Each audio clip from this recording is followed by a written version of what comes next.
ભાવનગરમાં પરંપરાગત નીકળનારી ભગવાન જગન્નાથજીની 40મી રથયાત્રાની તડામાર તૈયારીઓ ચાલી રહી છે। 27 જૂન અષાઢી બીજના દિવસે જગતનો નાથ લોકોને દર્શન દેવા પધારશે, જે માટે ભામેણાવાસીઓમાં થનગનાટ જોવા મળી રહ્યો છે। દેશમાં ત્રીજા નંબરની ગણાતી ભગવાન જગન્નાથજીની રથયાત્રા દર વર્ષે આ જ પ્રમાણે આ વર્ષે પણ શાંતિપૂર્ણ માહોલ વચ્ચે ભાવનગરના રાજમાર્ગો પર નીકળશે। રથયાત્રા કાર્યાલય પર ભક્તિમય વાતાવરણ વચ્ચે સ્વયંસેવકો ઉત્સાહભેર રથયાત્રાના રૂટને શણગારવા તૈયારીઓને આખરી ઓપ આપી રહ્યા છે। ભગવાન માટેના રથને પણ સાફસૂફ કરી મેન્ટેનન્સથી લઈને તમામ પ્રકારની તૈયારીઓ શરૂ કરી દેવામાં આવી છે। શહેરમાં ઠેર ઠેર કેસરિયા માહોલ ઊભો કરવા અંદાજે 20,000થી વધુ ધજાઓ બનાવવામાં આવે છે, જે માટે મોટી સંખ્યામાં સ્વયંસેવકો રાત દિવસ મહેનત કરે છે। હાલ તો શહેરની મધ્યમાં આવેલી ઘોઘા ગેટ ચોક ખાતે ભગવાન કૃષ્ણનું 50 ફીટ ઊંચું કટઆઉટ રાખવામાં આવ્યું છે, તેમજ કેસરી ધજાઓ, દેવી દેવતાઓના હોર્ડિંગ્સ, કમાનો લગાવવા સહિતની કામગીરી પૂરજોશમાં ચાલી રહી છે।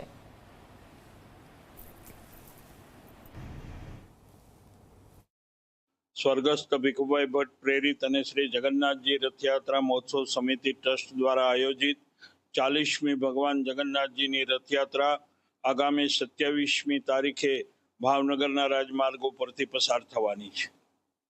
આ રથયાત્રાની પૂર્વ તૈયારી રૂપે કાર્યાલયનું ઉદ્ઘાટન અને ધ્વજારોહણ થાય છે ત્યારથી ભાવનગરની અંદર રથયાત્રાની તૈયારીઓ શરૂ થઈ ગઈ છે।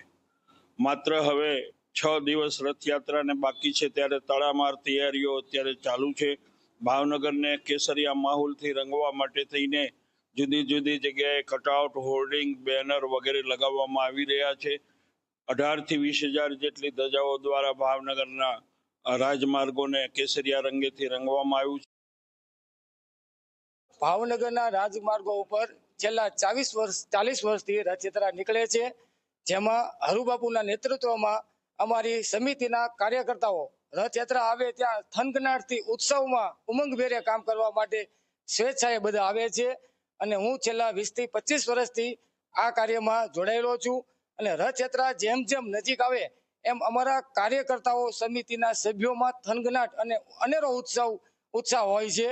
જે પણ અમને કાર્ય સોંપવામાં આવે એ અમે અમારી રીતે બધું કાર્ય પાર પાડતા હોઈએ છીએ। અને હરુબાપુના નેતૃત્વમાં અમારી ટીમ જે કાંઈ કાર્ય સોંપવામાં આવે એ દિવસ રાત કામ કરીને ભાવનગરના રાજમાર્ગો ઉપર સજાવટ, સુશોભન, ધજા, બેનરોના રૂટ, આ દરેક કાર્યો અમે સતત ચાલુ રાખીને કાર્ય કરીએ છીએ।